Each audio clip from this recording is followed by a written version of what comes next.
un entero de licra para cortar más el viento, el hombre del amanecer se lanza a fondo con mano al cambio, rumbo al punto terminal.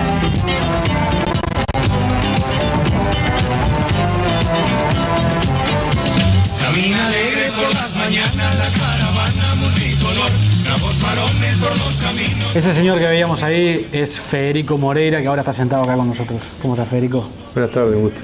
¿Todo bien? Todo bien. Cansado, pero bien. ¿Te da nostalgia ver esas imágenes? Sí, lógicamente que trae buenos recuerdos. Ahora hay una cosa. Cuando me bajé de la bicicleta dije basta. Ya fue. O sea, como te decía, trae recuerdos gratos, pero todo tiene su tiempo. Pedaleamos en su momento. El día que dije basta, no toco más una bicicleta.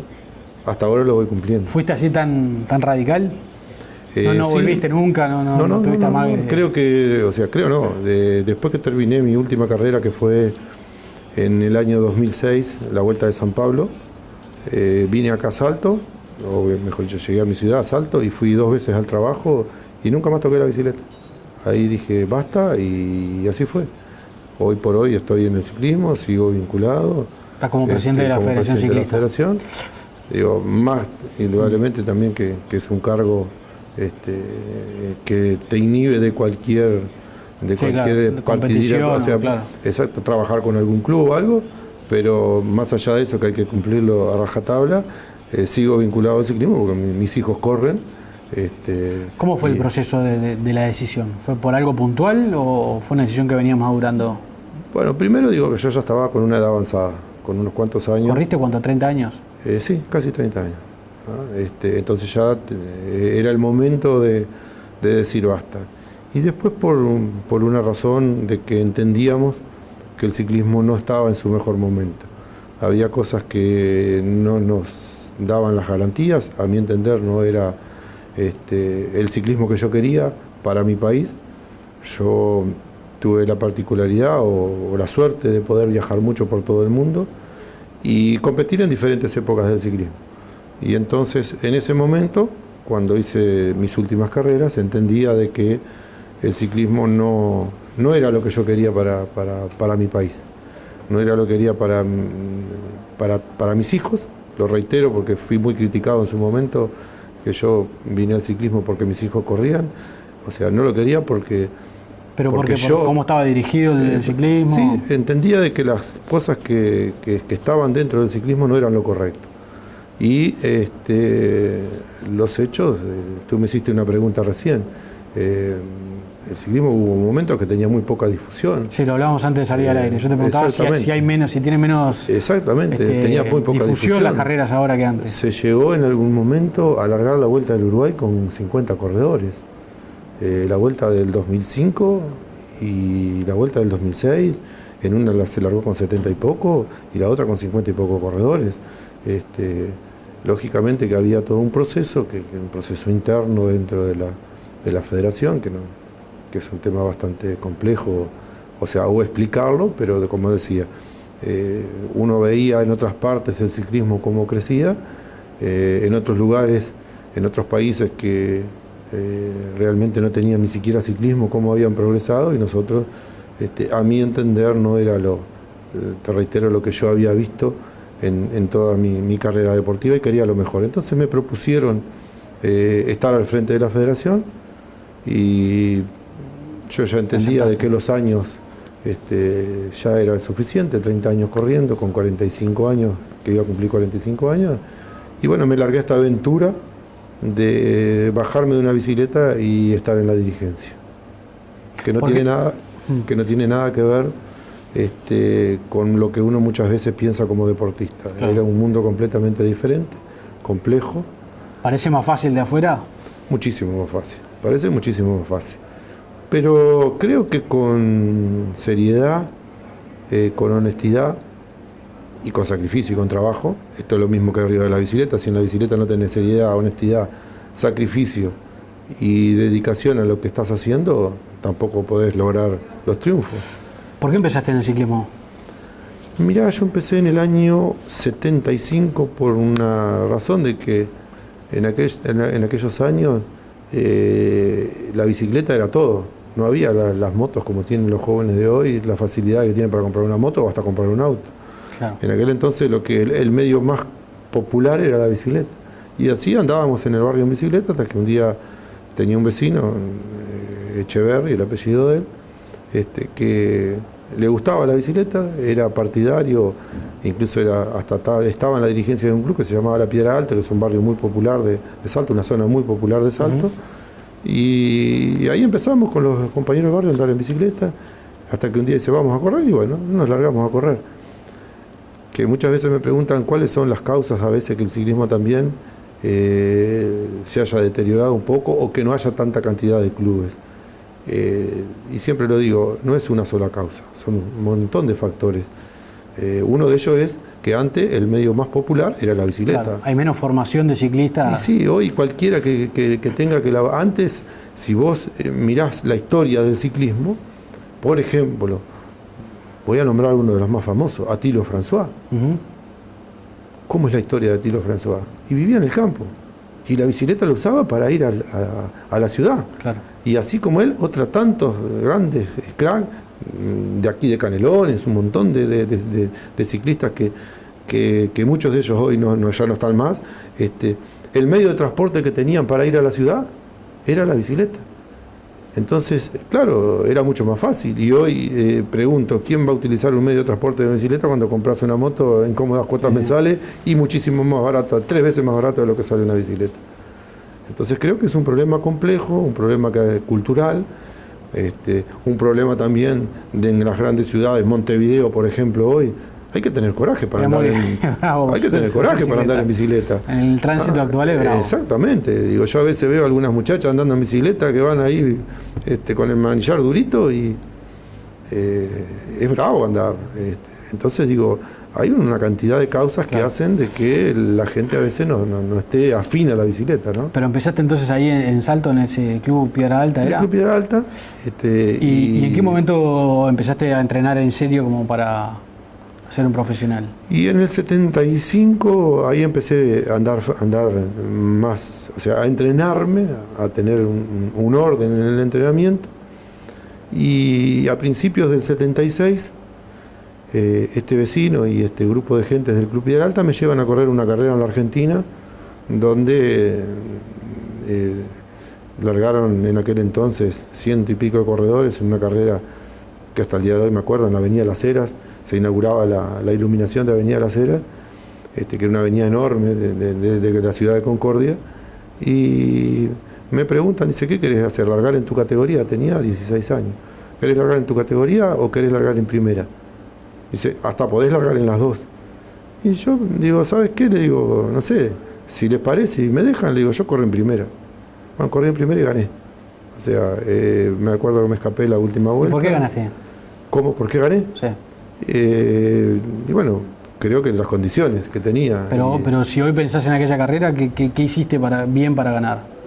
Y una carrera inteligente, aprovechar que nadie me conocía. Claro, eso es importante. Era importantísimo, porque ¿quién iba a dar crédito a un gurí, hablando así en criollo, quién iba a dar crédito a un gurí de 16 años que tenía el atrevimiento de ir a correr con los de primera? Cuando había embaladores, porque era una carrera en circuito, venían todos los mejores embaladores de aquella zona, o sea, de todo el norte del Uruguay y gran parte de Entre Ríos y de Paraná y de toda esa zona. ¿Quién iba a dar crédito que un gurí de 16 años se iba a meter a embalar? Y bueno, salté o pegué un palo, como se dice comúnmente en la jerga del ciclismo, saqué 200 metros y los embaladores se cuidaron entre ellos, y cuando quise acordar le saqué 300 metros y hasta el día de hoy me están corriendo. Fue una carrera muy, muy técnica, pero a ver, quizás lo intentaba en otro momento o lo quería hacer otra vez, y la segunda vez no me iban a dejar mover tan fácilmente. Claro. Quiere decir que no es solo físico, sino hay que tener cabeza también en el ciclismo. A ver, el ciclismo es un deporte de inteligencia. Si bien es cierto la fuerza física y la preparación física, y hoy en el ciclismo moderno la preparación física es importantísima, el preparador físico dentro del rol que juegan los técnicos y todo el entorno de un ciclismo. El preparador físico hoy es importante. También la inteligencia del corredor es importante, como la inteligencia que tiene, o la sutileza, la viveza que puede tener el técnico para manejar un equipo. Pero también el corredor tiene que tener la visión de en qué momento puede definir una competencia, claro, o en qué momento hay que hacerse pasar de que uno bien, o hacer creer al rival que uno viene bien cuando viene pasando una crisis, que muchas veces le digo a los jóvenes, por más campeón que seas en una competencia, siempre vas a tener una crisis. Pero siempre vas a tener una crisis. Una crisis es un momento malo. De cansancio. Es un momento de cansancio, es un momento que te baja las energías, que puede ser un momento en la competencia en la cual se venga muy, muy suave o que no haya ataques, y puede ser un momento en el cual se está definiendo la carrera. Y ahí, si uno pasa esos momentos de crisis, que reitero que la gran mayoría... Pero vos decís que ahí la clave es simular o saber hacer creer que al contrario de que tú estás bien. Claro. Te atacan siempre en todos los deportes, pero en el ciclismo ese dicho se emplea a rajatabla. No hay mejor defensa que un buen ataque. Entonces, si vos venís mal y te atacan, y atacás, o el tipo se da cuenta, al contrario se da cuenta que vos lo que estás haciendo es tratando de engañar, lógicamente que te van a atacar. Claro. Entonces hay que tener la viveza para atacar en el momento justo, cuando venís bien, y saber defenderse, ya sea atacando, y que el rival piense que vos venís bien, que no se dé cuenta de lo que vos estás haciendo es para que no lo ataques más.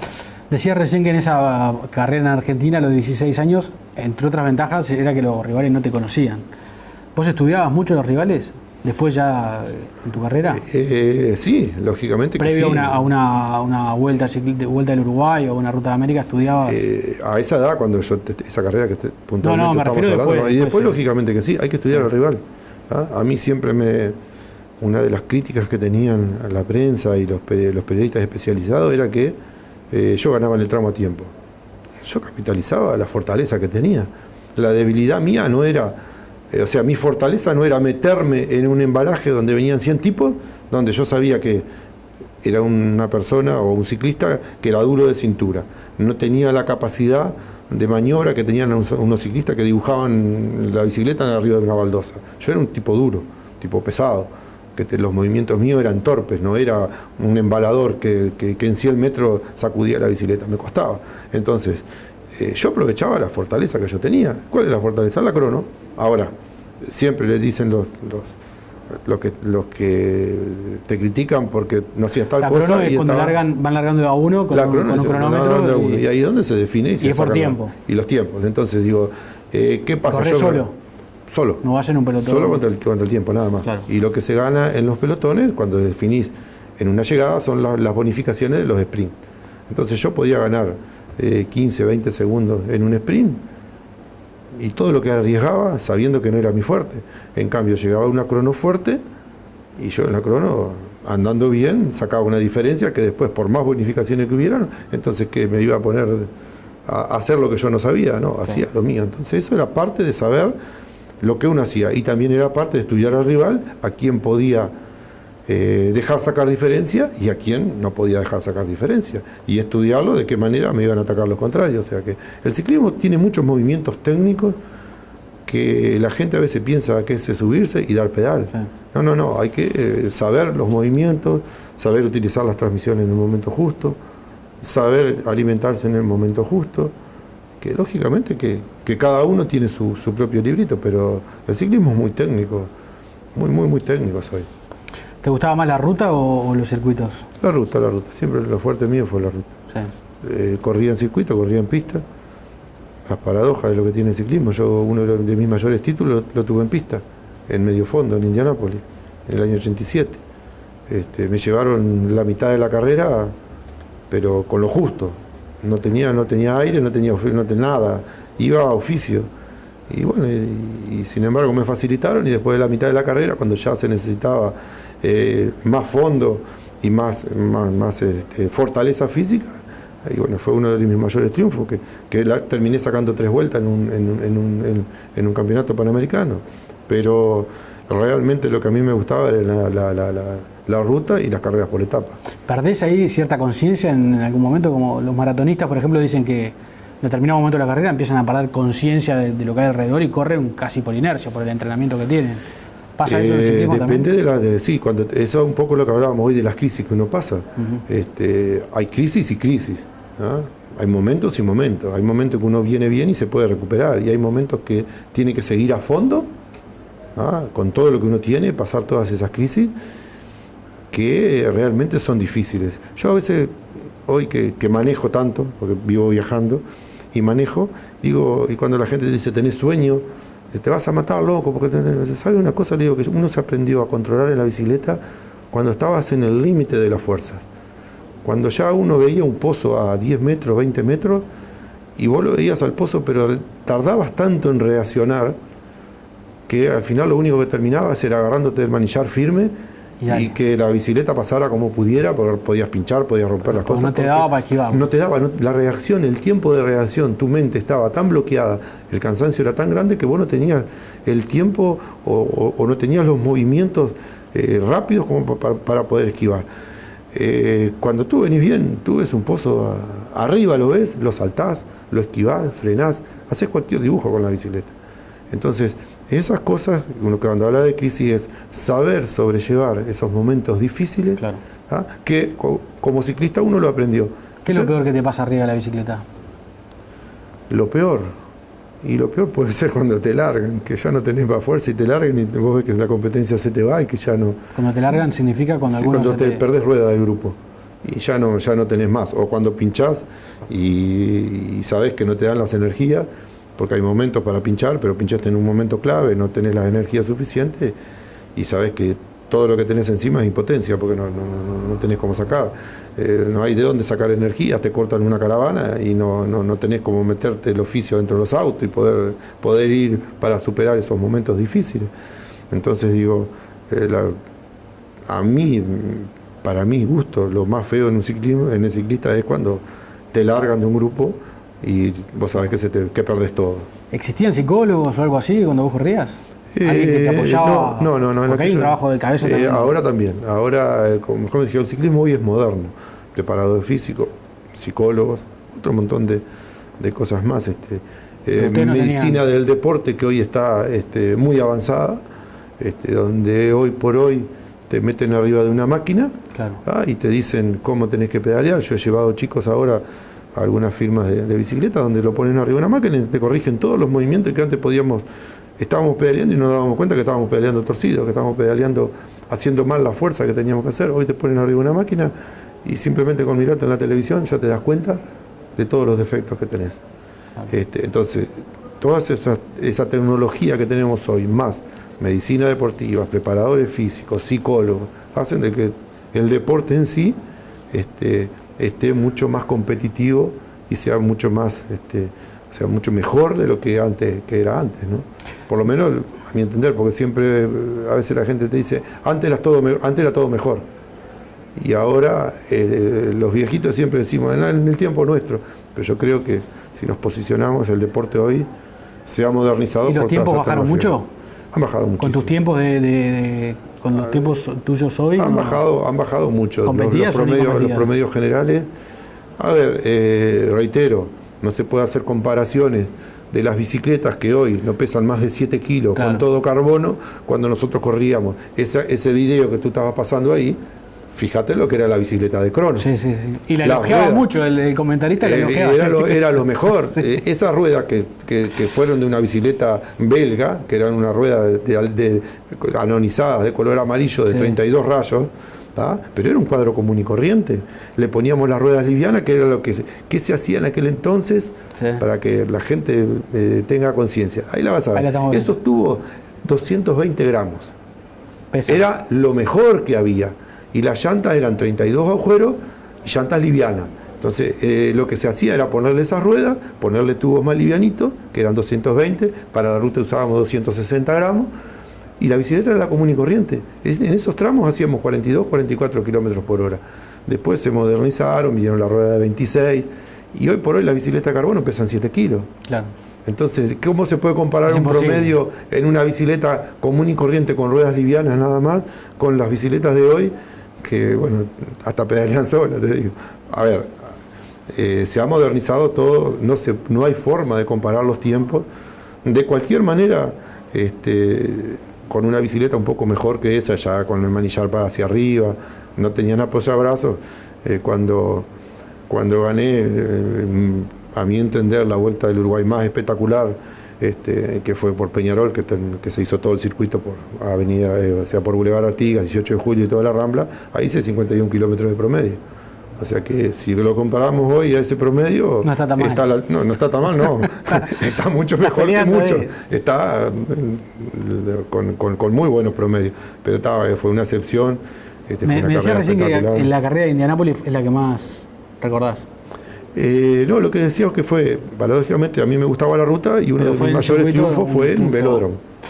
Ganaste muchas carreras y muchas vueltas. ¿Cuál es lo más importante? ¿Esa medalla panamericana? No, o sea, sí, en cuanto a jerarquía, el panamericano es medalla de oro en el panamericano, claro. Lo máximo, en los Juegos Panamericanos, no en los Panamericanos de ciclismo. Esos fueron Juegos Panamericanos, que Uruguay hacía 20 años que no ganaba medalla. Ganó Jesús Poza en remo, Fernando Vera en atletismo y yo en el ciclismo. Hacía muchos años que Uruguay no tenía esos resultados. Pero también tuve la Vuelta de Chile en el año 85, que fue también un triunfo espectacular. Tuve toda la semana de líder y la perdí faltando 2 días y la recuperé faltando 30 kilómetros para la raya. O sea que hubieron competencias que... Hubo varias. Hubo varias. En esos 30 años hubo algún episodio polémico también. De todo. ¿Cómo fue aquello de Carlos García después de una vuelta? Mira, en todo eso lo que son internas de los equipos, que siempre se manejan, como lo hay en un equipo de fútbol, donde hay liderazgos que se deben asumir, hay un técnico que es quien imparte las órdenes, y bueno, como te digo, son internas dentro de un ciclismo, jerarquías que uno en aquel momento tenía, que me la podía dar el técnico, me la podía sacar, y bueno, lógicamente que no él fueron... iba primero en la general. Claro, iba primero y yo iba segundo. ¿Y vos ibas segundo? Yo iba segundo a 12 segundos. ¿Y en la última etapa? Y en la última etapa me fui. Como me podía haber ido... ¿Te cortaste y te fuiste? Como me podía haber ido mucho antes. ¿Ah? Te venías aguantando. Como me podía haber ido mucho antes. ¿Ah? Pero lógicamente que te reitero... ¿Y ganaste vos la etapa? Gané yo la etapa y gané la carrera. ¿Ah? Son episodios que, reitero, son internas que existen en cada equipo. ¿Pero vos rompiste una orden o al revés? No. Yo tenía órdenes de atacar, punto. Hacer lo que quiera, listo.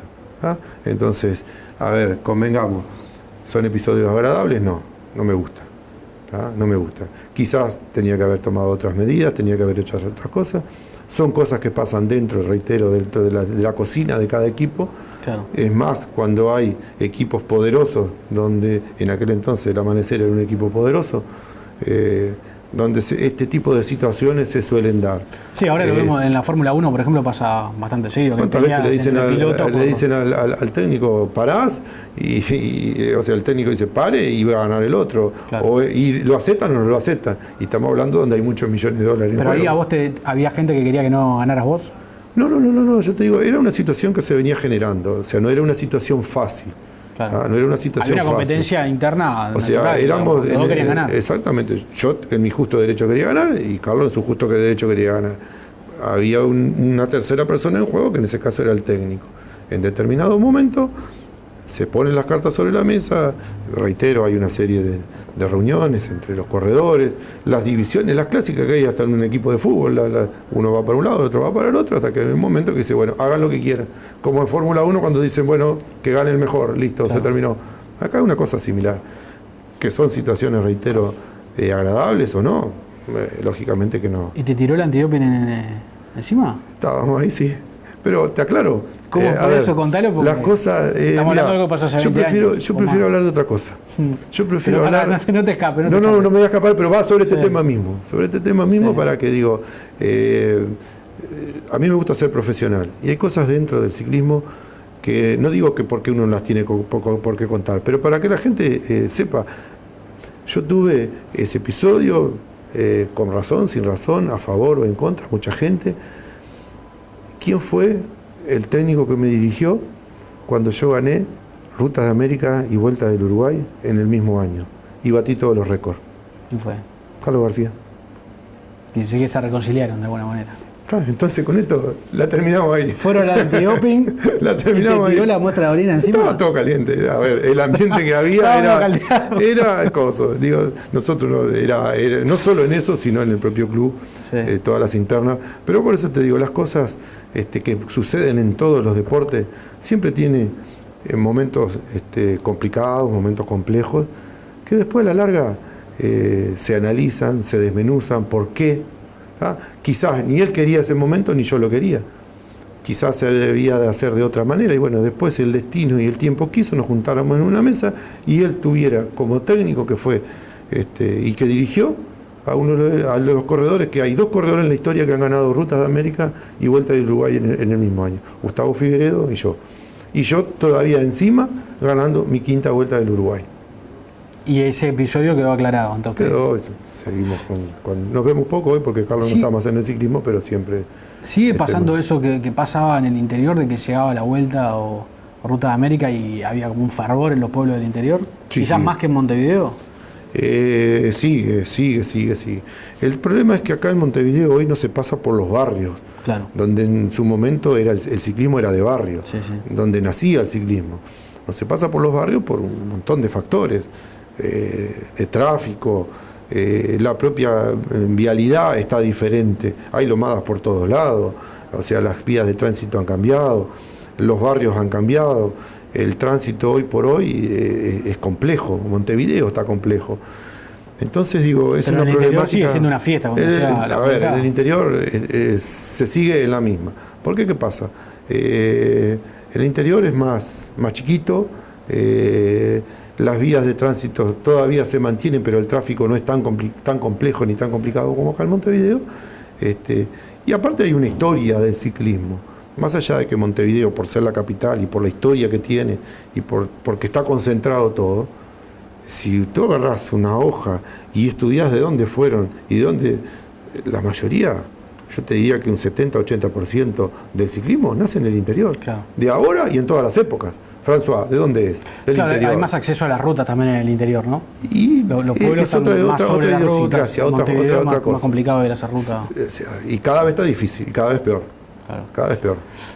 ¿Se hace plata en el ciclismo?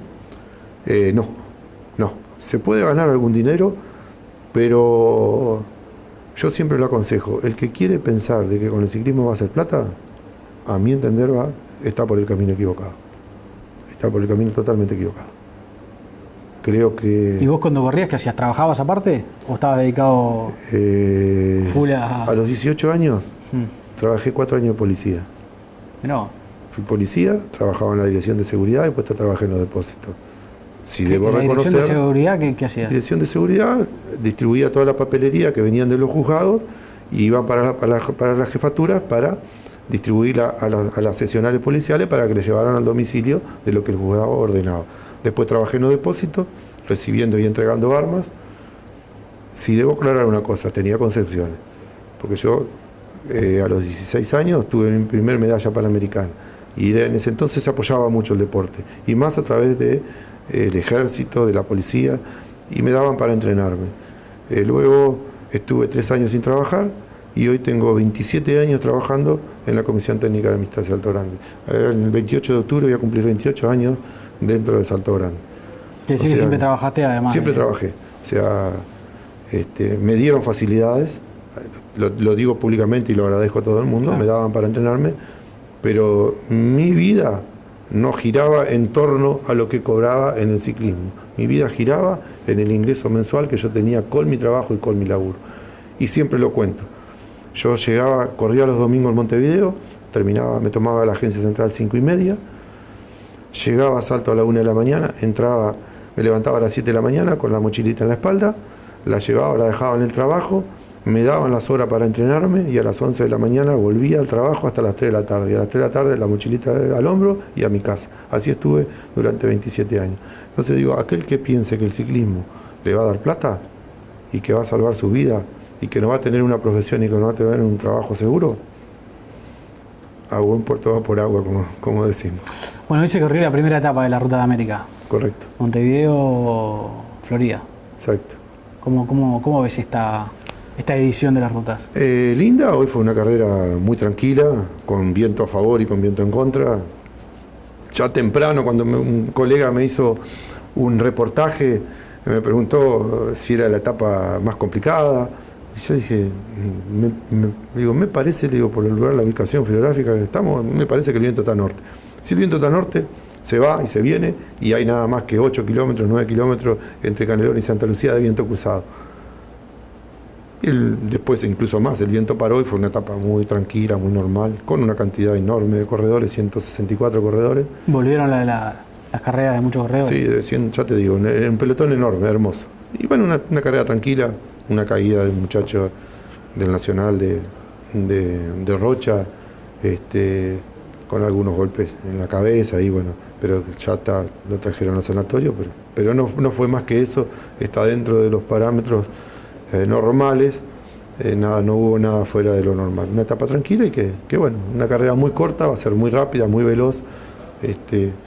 Y bueno, es una edición que se corre toda en el sur, ¿no?